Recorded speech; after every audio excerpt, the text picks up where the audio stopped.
Feliz y bendecido día, aprendiendo un curso de milagros. El secreto de la verdadera oración es olvidarte de las cosas que crees necesitar.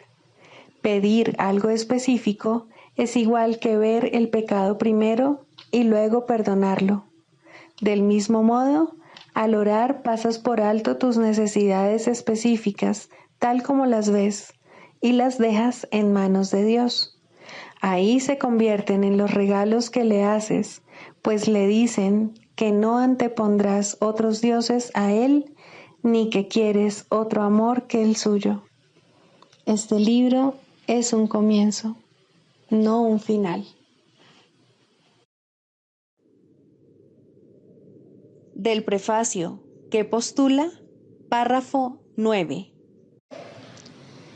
La percepción es una función del cuerpo y por lo tanto supone una limitación de la conciencia. La percepción ve a través de los ojos del cuerpo y oye a través de sus oídos. Produce las limitadas reacciones que éste tiene. El cuerpo aparenta ser, en gran medida, automotivado e independiente, mas en realidad solo responde a las intenciones de la mente. Si la mente lo utiliza para atacar, sea de la forma que sea, el cuerpo se convierte en la víctima de la enfermedad, la vejez y la decrepitud.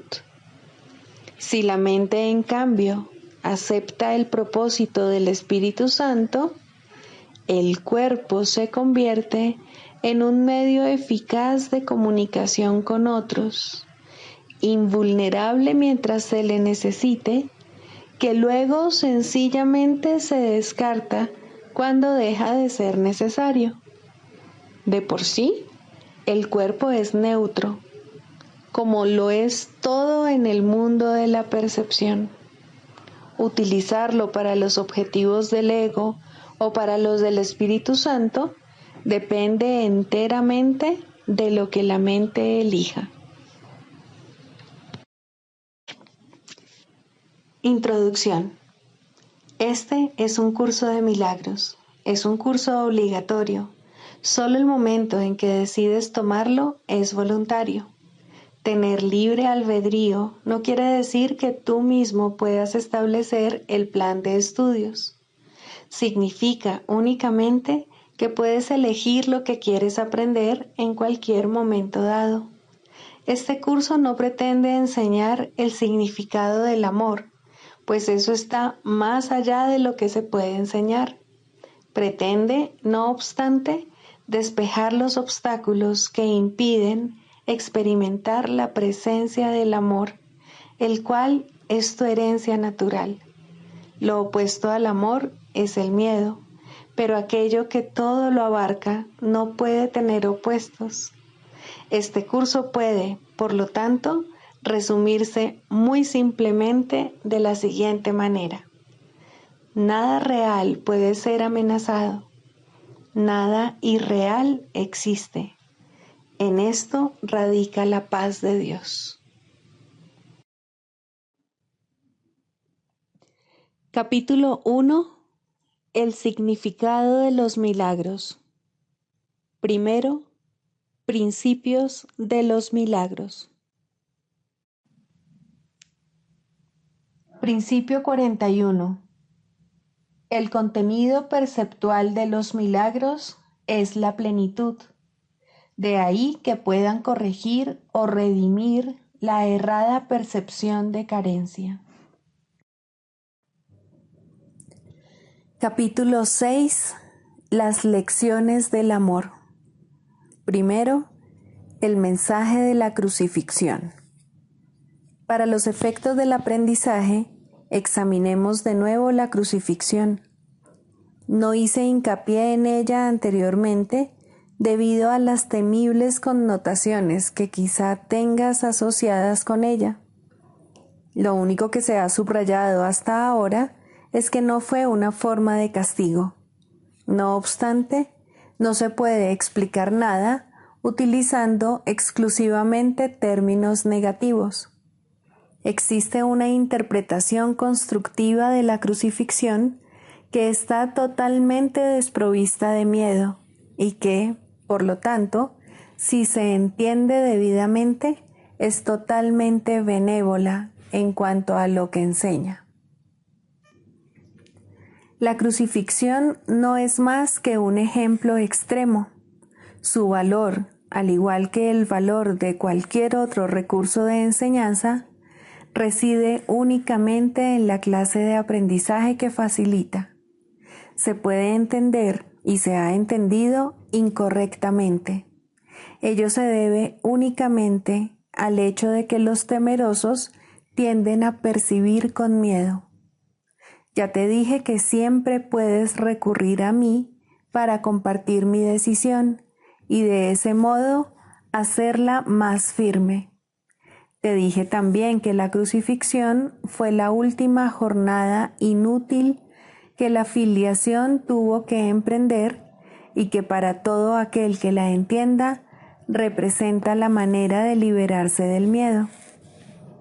Aunque antes solo hice hincapié en la resurrección, no aclaré entonces el propósito de la crucifixión y la manera en que ésta, de hecho, condujo a la resurrección. Este propósito, no obstante, tiene una aportación muy concreta que hacer a tu propia vida, y si lo examinas sin miedo, te ayudará a comprender tu propio papel como maestro. Es probable que hayas estado reaccionando durante muchos años como si te estuvieran crucificando. Esta es una marcada tendencia de los que creen estar separados, que siempre se niegan a examinar lo que se han hecho a sí mismos. La proyección implica ira. La ira alienta la agresión y la agresión fomenta miedo.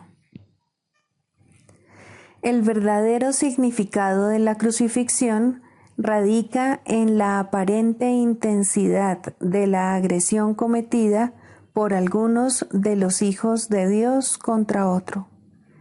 Esto, por supuesto, es imposible y se tiene que entender cabalmente que es imposible. De lo contrario, yo no puedo servir de modelo para el aprendizaje. En última instancia, solo el cuerpo puede ser agredido. No cabe duda de que un cuerpo puede agredir a otro y puede incluso destruirlo. Sin embargo, si la destrucción en sí es imposible, cualquier cosa que pueda ser destruida no es real. Su destrucción, por lo tanto, no justifica tu ira. En la medida en que creas que la justifica, estarás aceptando premisas falsas y enseñándoselas a otros. El mensaje de la crucifixión fue precisamente enseñar que no es necesario percibir ninguna forma de ataque en la persecución, pues no puedes ser perseguido. Si reaccionas con ira, tienes que estar equiparándote con lo destructible y, por lo tanto, viéndote a ti mismo de forma demente. He dejado perfectamente claro que yo soy como tú y que tú eres como yo, pero nuestra igualdad fundamental solo puede demostrarse mediante una decisión conjunta. Eres libre, si así lo eliges, de percibirte a ti mismo como si te estuvieran persiguiendo. Mas cuando eliges reaccionar de esa manera, deberías recordar que yo fui perseguido de acuerdo con el pensar del mundo y que no compartí esa interpretación. Y puesto que no la compartí, no la reforcé.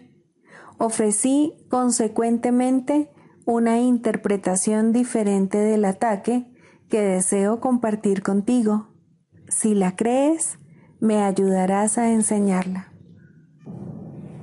Como ya dije anteriormente, Lo que enseñes es lo que aprenderás.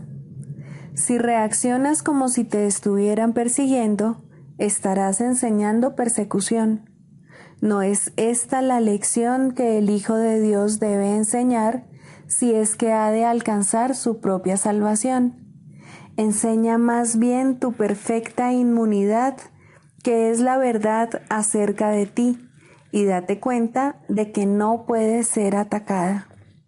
No trates de protegerla, pues, de lo contrario, creerás que es susceptible de ser atacada. No se te pide ser crucificado, lo cual fue parte de lo que yo aporté como maestro. Se te pide únicamente que sigas mi ejemplo cuando te asalten tentaciones mucho menos extremas de percibir falsamente, y que no las aceptes como falsas justificaciones para desatar tu ira. No puede haber justificación para lo injustificable. No creas que la hay, ni enseñes que la hay. Recuerda siempre que enseñas lo que crees. Cree lo mismo que yo y llegaremos a ser maestros de igual calibre. Tu resurrección es tu redespertar. Yo soy el modelo del renacimiento, pero el renacimiento en sí no es más que el despuntar en la mente de lo que ya se encuentra en ella. Dios mismo lo puso allí y por lo tanto es cierto para siempre. Yo creí en ello y, por consiguiente, lo acepté como la verdad. Ayúdame a enseñárselo a nuestros hermanos en nombre del reino de Dios, pero cree primero que es verdad, pues de lo contrario enseñarás mal. Mis hermanos se quedaron dormidos durante la supuesta agonía del huerto, pero yo no pude haberme indignado con ellos porque sabía que no podía ser abandonado. Lamento cuando mis hermanos no comparten mi decisión de oír solamente una voz, pues eso los debilita como maestros y como alumnos. Con todo, sé que no pueden realmente traicionarse a sí mismos ni traicionarme a mí, y que sobre ellos es donde todavía tengo que edificar mi iglesia. No hay ninguna otra alternativa al respecto, porque únicamente tú puedes ser la roca de la iglesia de Dios. Allí donde hay un altar, hay una iglesia, y la presencia del altar es lo que hace que la iglesia sea santa. La iglesia que no inspira amor tiene un altar oculto que no está sirviendo al propósito para el que Dios lo destinó. Tengo que edificar su iglesia sobre ti, porque quienes me aceptan como modelo son literalmente mis discípulos. Los discípulos son seguidores, y si el modelo que siguen ha elegido evitarles dolor en relación con todo, serían ciertamente insensatos si no lo siguiesen. Elegí, por tu bien y por el mío, demostrar que el ataque más atroz, a juicio del ego, es irrelevante. Tal como el mundo juzga estas cosas, mas no como Dios sabe que son, fui traicionado, abandonado, golpeado, atormentado y finalmente asesinado.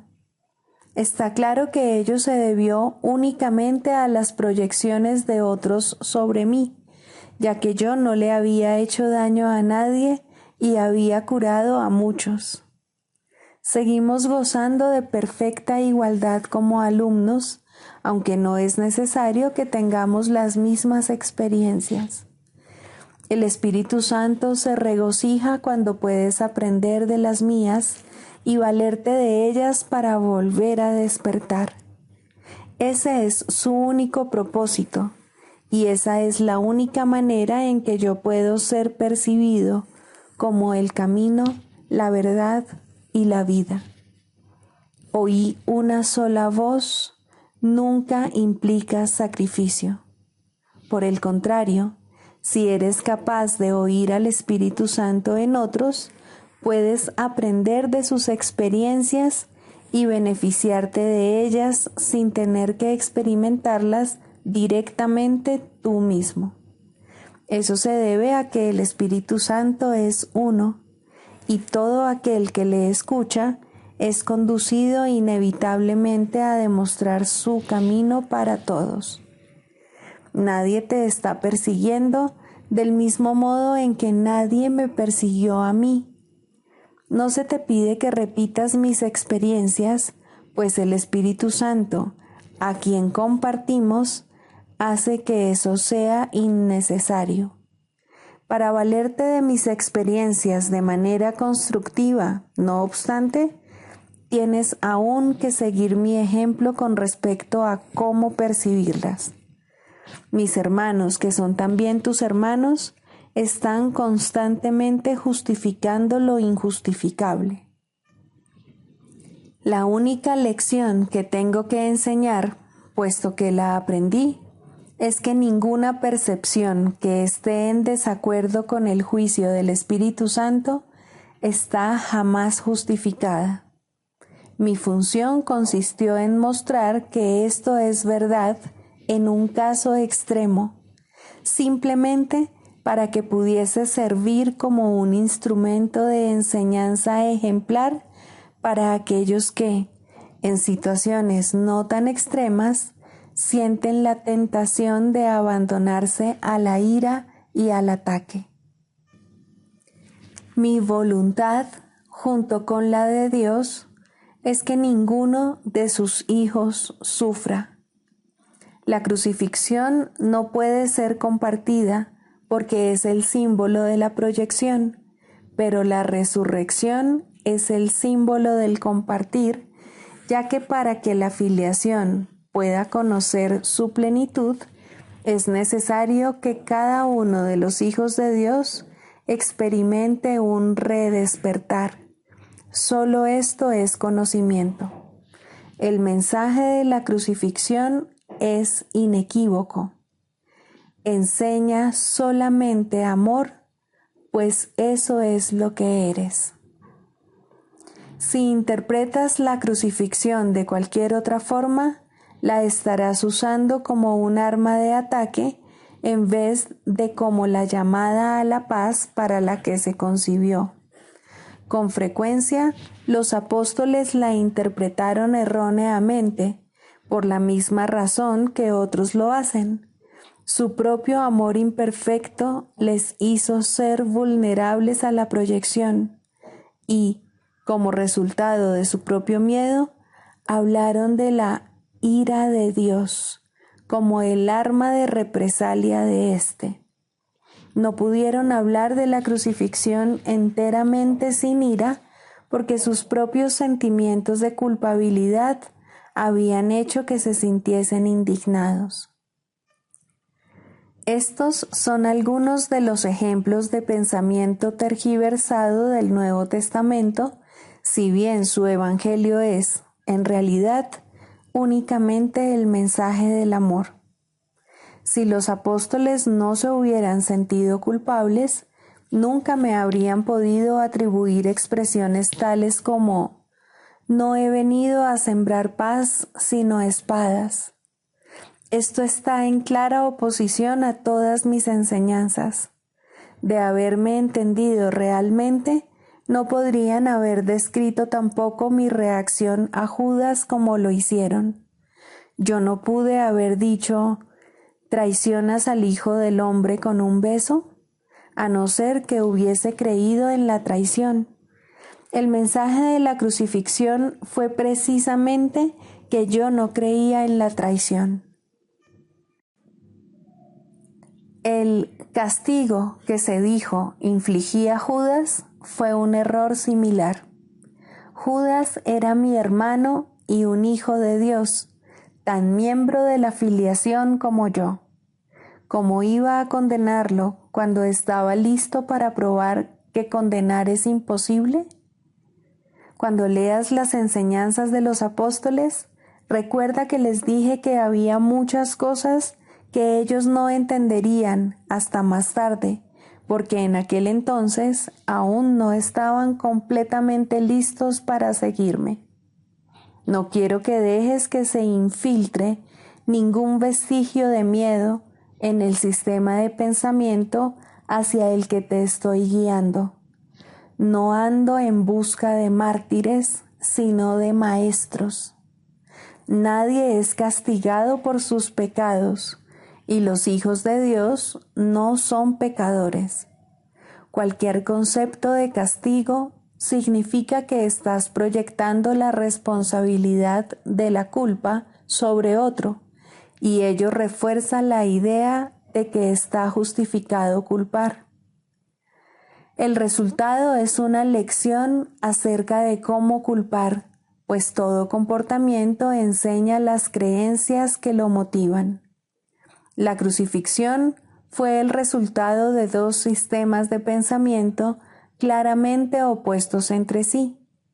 El símbolo perfecto del conflicto entre el ego y el Hijo de Dios. Este conflicto parece ser igualmente real ahora, y lo que enseña tiene que aprenderse ahora tal como se tuvo que aprender entonces. Yo no necesito gratitud, pero tú necesitas desarrollar tu mermada capacidad de estar agradecido o no podrás apreciar a Dios. Él no necesita que lo aprecies, pero tú sí. No se puede amar lo que no se aprecia, pues el miedo hace que sea imposible apreciar nada. Cuando tienes miedo de lo que eres, no lo aprecias y, por lo tanto, lo rechazas. Como resultado de ello, enseñas rechazo. El poder de los hijos de Dios está presente todo el tiempo porque fueron creados para ser creadores. La influencia que ejercen unos sobre otros es ilimitada y tiene que usarse para la salvación conjunta. Cada uno de ellos tiene que aprender a enseñar que ninguna forma de rechazo tiene sentido. La separación es la noción del rechazo. Mientras sigas enseñando esto, lo seguirás creyendo. No es así como Dios piensa, y tú tienes que pensar como Él si es que has de volver a conocerlo. Recuerda que el Espíritu Santo es el vínculo de comunicación entre Dios el Padre y sus hijos separados. Si escuchases su voz, sabrías que tú no puedes herir ni ser herido, y que son muchos los que necesitan tu bendición para poder oír esto por sí mismos.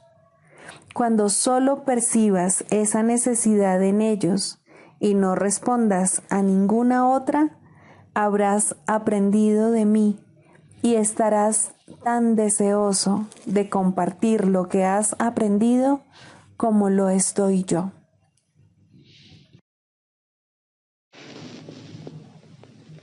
Libro de ejercicios, lección 58. Hoy vamos a repasar las siguientes ideas. Primera, mi santidad envuelve todo lo que veo. De mi santidad procede la percepción del mundo real. Habiendo perdonado, ya no me considero culpable. Puedo aceptar la inocencia que es la verdad con respecto a mí mismo. Cuando veo el mundo con los ojos del entendimiento, solo veo su santidad, porque lo único que puedo ver son los pensamientos que tengo acerca de mí mismo.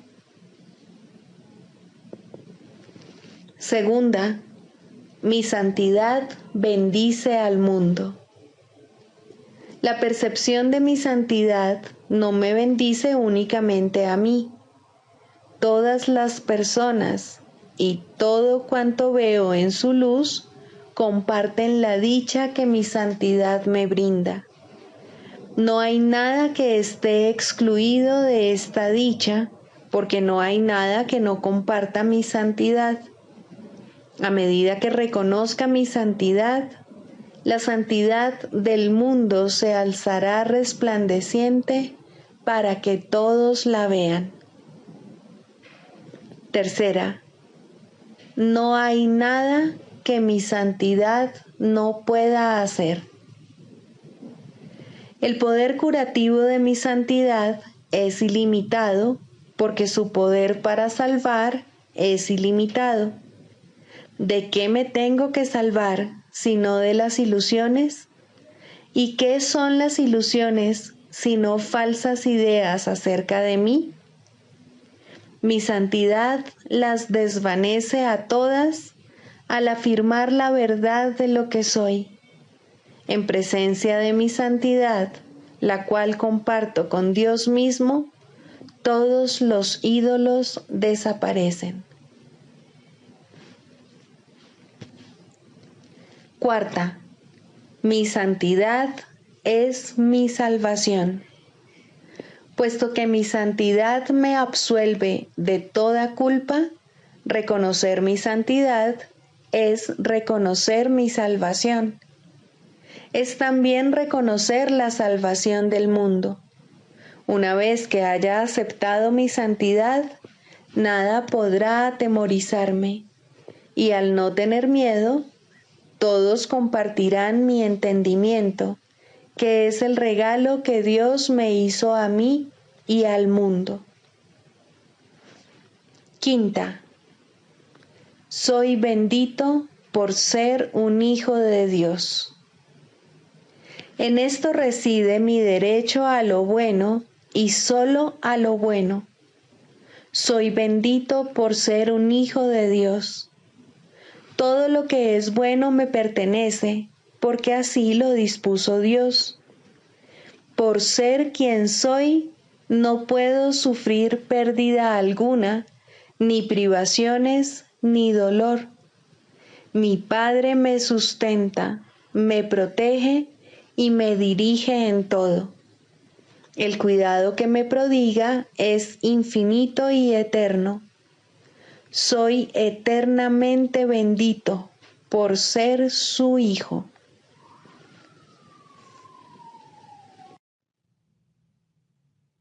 Del Manual para el Maestro, pregunta 4.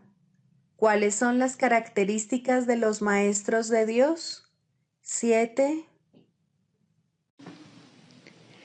Generosidad. La palabra generosidad tiene un significado especial para el Maestro de Dios. No es el significado usual de la palabra. De hecho, es un significado que tiene que aprenderse, y aprenderse muy bien. Al igual que todos los demás atributos de los maestros de Dios, esta se basa, a fin de cuentas, en la confianza, puesto que sin confianza nadie puede ser generoso en el verdadero sentido de la palabra. Para el mundo, generosidad significa dar en el sentido de perder. Para los maestros de Dios, generosidad significa dar en el sentido de conservar. Se ha hecho hincapié en esta idea a lo largo del texto, así como en el libro de ejercicios, pero tal vez sea más extraña para el pensamiento del mundo que muchas de las otras ideas de nuestro programa de estudios. Lo que la hace más extraña es el hecho de que es obviamente lo opuesto a la manera de pensar del mundo. De la manera más clara posible y en el más simple de los niveles, la palabra significa exactamente lo opuesto para los maestros de Dios que para el mundo. El maestro de Dios es generoso en interés propio, pero no nos referimos aquí al interés propio del ser del que el mundo habla. El maestro de Dios no quiere nada que él no pueda dar, pues se da cuenta de que, por definición, ello no tendría ningún valor para él. ¿Para qué lo iba a querer? Solo podría perder por su causa, no podría ganar nada. Por lo tanto, No busca nada que sea solo para él, ya que eso sería la garantía de que lo perdería. No quiere sufrir, porque entonces iba a querer buscarse dolor, pero sí quiere conservar todas las cosas que son de Dios y que, por ende, son para su Hijo. Esas son las cosas que le pertenecen. Esas sí que las puede dar con verdadera generosidad, conservándolas de este modo para sí mismo eternamente.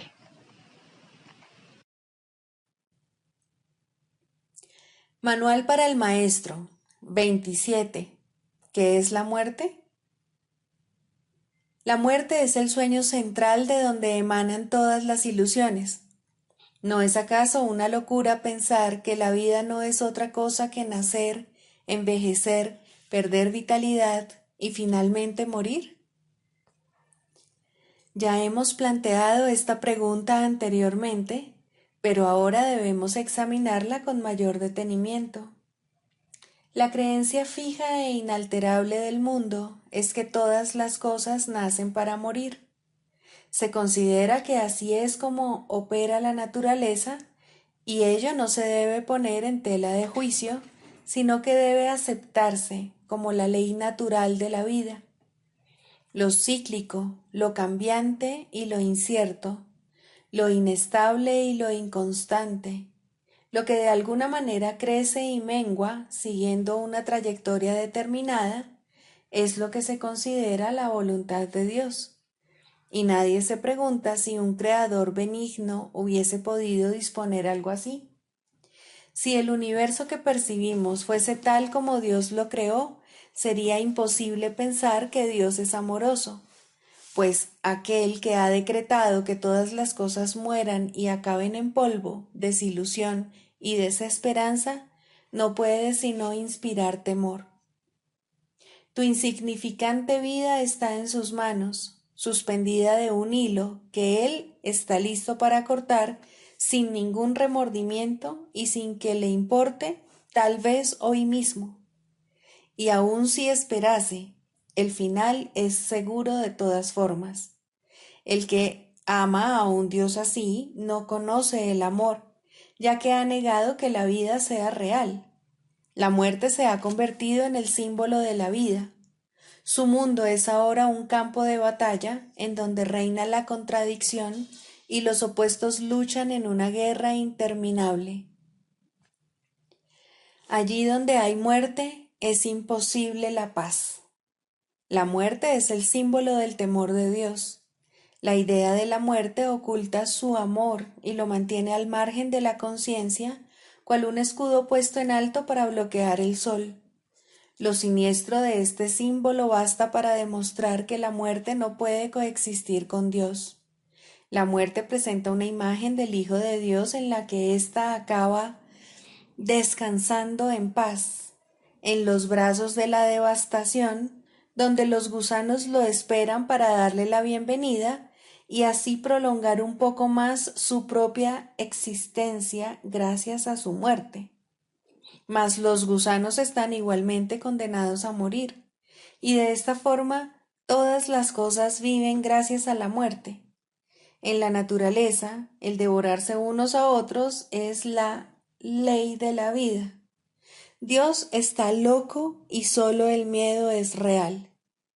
La extraña creencia de que una parte de las cosas que mueren puede seguir existiendo separada de lo que muere, tampoco proclama a un Dios amoroso, ni vuelve a sentar las bases para que se tenga confianza.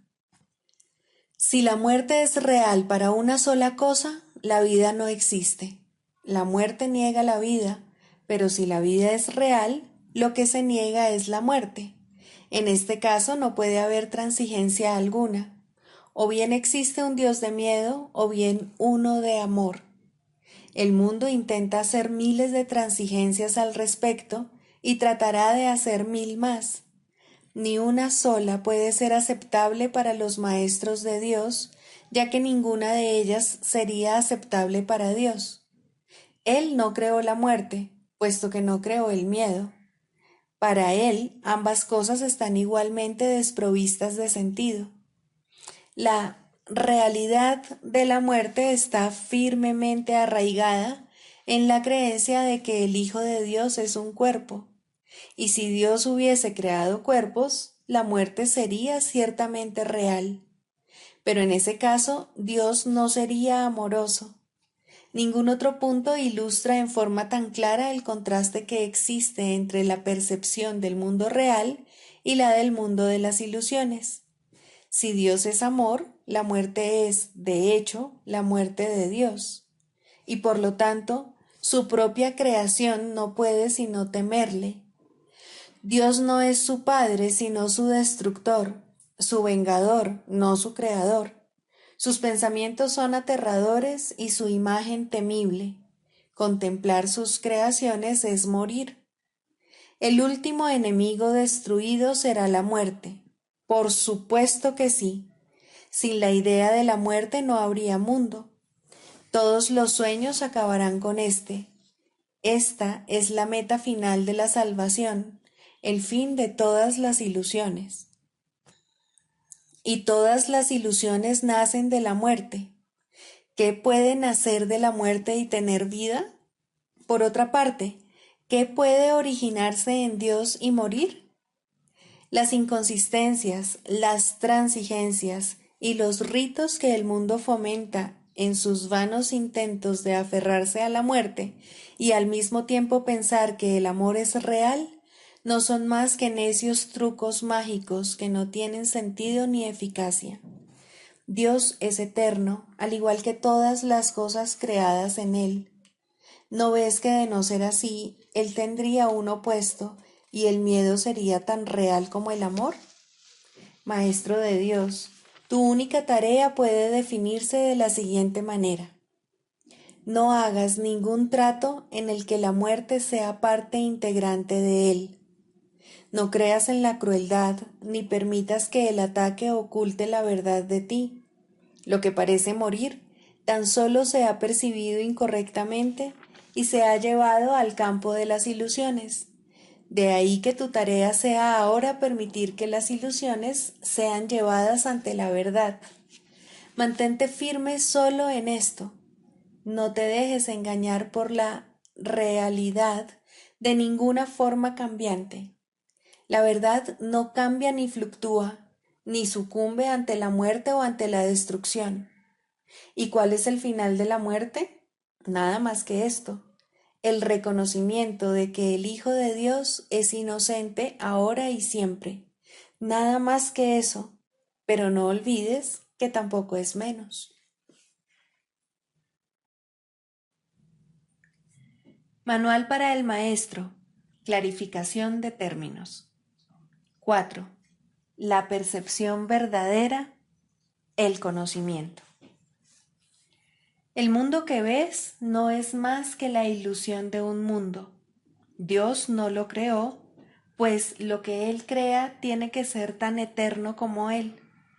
En el mundo que ves, no obstante, no hay nada que haya de perdurar para siempre. Algunas cosas durarán en el tiempo algo más que otras, pero llegará el momento en el que a todo lo visible le llegue su fin. Los ojos del cuerpo no son, por lo tanto, el medio a través del cual se puede ver el mundo real, pues las ilusiones que contemplan solo pueden conducir a más ilusiones de la realidad.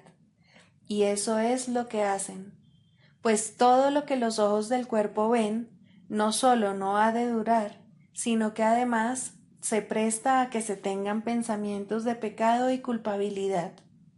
Todo lo que Dios creó, por otra parte, está por siempre libre de pecado y por ende, por siempre libre de culpabilidad. El conocimiento no es el remedio para la percepción falsa, puesto que al proceder de distintos niveles jamás pueden encontrarse.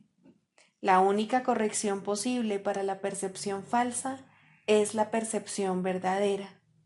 Esta no perdurará, pero mientras dure, su propósito será sanar. La percepción verdadera es un remedio que se conoce por muchos nombres. El perdón, la salvación, la expiación y la percepción verdadera son todos una misma cosa.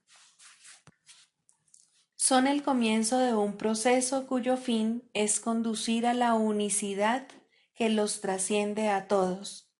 La percepción verdadera es el medio por el que se salva al mundo de las garras del pecado, pues el pecado no existe. Y esto es lo que la percepción verdadera ve. El mundo se yergue como un sólido muro ante la faz de Cristo, pero la percepción verdadera lo ve solo como un frágil velo, tan fácil de descorrer que no podría durar más de un instante. Por fin se ve el mundo tal como es, y ahora no puede sino desaparecer, pues en su lugar ha quedado un espacio vacío que ha sido despejado y preparado. Donde antes se percibía destrucción, aparece ahora la faz de Cristo, y en ese instante el mundo queda olvidado, y el tiempo acaba para siempre al disolverse el mundo en la nada de donde provino. Un mundo perdonado no puede durar mucho. Era la morada de los cuerpos, pero el perdón mira más allá de ellos. En eso radica su santidad. Así es como sana. El mundo de los cuerpos es el mundo del pecado, pues sólo si el cuerpo existiese sería posible el pecado. El pecado acarrea culpabilidad tan irremediablemente como el perdón acaba con ella. Y una vez que ha desaparecido todo rastro de culpabilidad, ¿qué queda que pueda seguir manteniendo al mundo separado y fijo en su lugar? Pues la idea de lugar habrá desaparecido también junto con el tiempo. El cuerpo es lo único que hace que el mundo parezca real, pues, al ser algo separado, no puede permanecer donde la separación es imposible. El perdón prueba que es imposible porque no lo ve, y lo que entonces pasas por alto deja de ser comprensible para ti, tal como una vez estabas seguro de su presencia. Este es el cambio que brinda la percepción verdadera. Lo que antes se había proyectado afuera, ahora se ve adentro, y ahí el perdón deja que desaparezca. Ahí se establece el altar al Hijo, y ahí se recuerda a su Padre. Ahí se llevan todas las ilusiones ante la verdad y se depositan ante el altar. Lo que se ve como que está afuera no puede sino estar más allá del alcance del perdón, pues parece ser por siempre pecaminoso. ¿Qué esperanza puede haber mientras se siga viendo el pecado como algo externo? ¿Qué remedio puede haber para la culpabilidad? Mas, al ver a la culpabilidad y al perdón dentro de tu mente, estos se encuentran juntos por un instante, uno al lado del otro, ante un solo altar. Ahí, por fin, la enfermedad y su único remedio se unen en un destello de luz curativa. Dios ha venido a proclamar lo que es suyo. El perdón se ha consumado. Y ahora el conocimiento de Dios, inmutable, absoluto, puro y completamente comprensible, entra en su reino. Ya no hay percepción, ni falsa ni verdadera. Ya no hay perdón, pues su tarea ha finalizado. Ya no hay cuerpos, pues han desaparecido ante la deslumbrante luz del altar del Hijo de Dios. Dios sabe que ese altar es el suyo, así como el de su Hijo. Y ahí se unen, pues ahí el resplandor de la faz de Cristo ha hecho desaparecer el último instante del tiempo, y ahora la última percepción del mundo no tiene propósito ni causa, pues ahí donde el recuerdo de Dios ha llegado finalmente, no hay jornada, ni creencia en el pecado, ni paredes, ni cuerpos. Y la sombría atracción de la culpabilidad y de la muerte se extingue para siempre. Oh hermanos míos, si tan solo supierais cuánta paz os envolverá y os mantendrá a salvo, puros y amados en la mente de Dios, no haríais más que apresuraros a encontraros con Él en su altar. Santificados sean vuestros nombres y el suyo, pues se unen ahí, en ese santo lugar. Ahí Él se inclina para elevaros hasta Él, liberándoos de las ilusiones para llevaros a la santidad, liberándoos del mundo para conduciros a la eternidad, liberándoos de todo temor y devolviéndoos al amor. Sexto, ¿cómo se define la sanación? El proceso de la psicoterapia, pues, se puede definir simplemente como perdón, pues no hay sanación que pueda ser otra cosa. Los que no perdonan están enfermos, pues creen que ellos no han sido perdonados. El asirse a la culpa, el abrazarla estrechamente y cuidarla, el protegerla con amor y el mantener en alerta su defensa, todo esto no es otra cosa que una implacable negativa a perdonar. Dios no puede entrar aquí, repiten los enfermos una y otra vez mientras lamentan su pérdida y, sin embargo, se regocijan en ella. La sanación ocurre a medida que un paciente comienza a escuchar el canto fúnebre que entona y a cuestionar su validez. Hasta que no lo escuche, no puede entender que es él quien se lo canta a sí mismo. Escucharlo es el primer paso en la recuperación. Cuestionarlo tiene que convertirse entonces en su elección. Hay una tendencia, y muy fuerte, a escuchar este canto de muerte solo un instante para luego descartarlo sin haberlo corregido. Estas conciencias fugaces representan las muchas oportunidades que se nos dan literalmente para cambiar de melodía. En vez de esta, puede escucharse el sonido de la sanación. Pero primero debe surgir voluntad de cuestionar la verdad del canto de la condenación.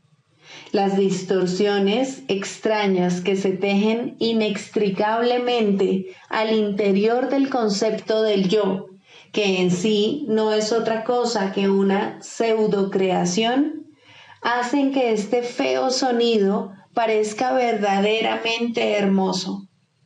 El ritmo del universo, el canto del ángel heraldo, todo esto y más se oye en lugar de esos ruidosos chillidos discordantes. El oído traduce, no oye. El ojo reproduce, no ve. Su tarea es hacer agradable aquello que se invoca, no importa cuán desagradable pueda ser. Responden a las decisiones de la mente al reproducir sus deseos y traducidos en formas aceptables y placenteras. Algunas veces el pensamiento detrás de la forma se asoma, aunque solo muy brevemente, y la mente se asusta y comienza a dudar de su cordura, pero no permitirá a sus esclavos cambiar las formas que contemplan, los sonidos que oyen. Estos son sus remedios, sus salvaguardias contra la locura. Estos testimonios que traen los sentidos tienen un solo propósito: justificar el ataque y de esta manera conservar la falta de perdón sin reconocerla como lo que es. Cuando se la ve sin disfraz, resulta intolerable. Sin protección no podría soportarse. Aquí se atesoran todas las enfermedades, pero sin reconocer que es así. Pues cuando no se reconoce una falta de perdón, la forma que toma parece ser algo distinto. Y ahora es ese algo distinto lo que parece aterrorizar, pero no es el algo distinto lo que se puede sanar. No está enfermo y no necesita remedio.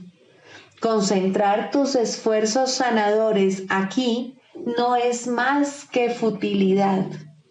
¿Quién puede sanar lo que no está enfermo y aliviado? La enfermedad toma muchas formas y lo mismo hace la falta de perdón. Las formas de una solo reproducen las formas de la otra, pues son la misma ilusión. Tan fielmente la una se traduce en la otra que un estudio cuidadoso de la forma de una enfermedad revelará con bastante claridad la forma de falta de perdón que representa. Sin embargo, ver esto no efectuará una sanación. Eso se logra mediante un solo reconocimiento, que solo el perdón sana una falta de perdón, y solo una falta de perdón puede ser el origen de cualquier clase de enfermedad. Esta comprensión es la meta final de la psicoterapia. ¿Cómo se alcanza? El terapeuta ve en el paciente todo lo que no ha perdonado en sí mismo y de esta manera se le da otra oportunidad de mirarlo, someterlo a una nueva evaluación y perdonarlo. Cuando esto ocurre, ve cómo desaparecen sus pecados en un pasado que ya no está aquí. Hasta que lo haga, tiene que pensar que el mal lo asedia aquí y ahora. El paciente es la pantalla para la proyección de sus pecados, lo cual hace posible que se deshaga de ellos. Pero si llega a retener una mancha de pecado en lo que mira, su liberación es parcial y no será segura. Nadie se cura solo. Este es el alegre canto que la salvación entona a todo el que oye su voz. Esta afirmación no puede ser recordada con demasiada frecuencia por todos los que se vean a sí mismos como terapeutas. Sus pacientes solo se pueden ver como portadores de perdón, pues son ellos quienes vienen a demostrar su impecabilidad ante ojos que aún creen que el pecado se encuentra ahí para que lo vean. Pero la prueba de la impecabilidad, vista en el paciente y aceptada en el terapeuta, le ofrece a la mente de ambos un pacto en el cual se encuentran y unen y son uno. El canto de la oración. 3. La curación. Introducción. La oración tiene ayudantes y testigos que hacen más llevadero y seguro el empinado ascenso, aliviando el dolor causado por el miedo y ofreciendo consuelo y promesas de esperanza. Testigo del perdón y ayudante en la oración, dadora de la certeza de que finalmente alcanzarás la meta, eso es la curación. Su importancia no debe enfatizarse demasiado, pues la curación es una señal o símbolo de la fuerza del perdón y tan solo un efecto o sombra de un cambio de parecer con respecto a la meta de la oración.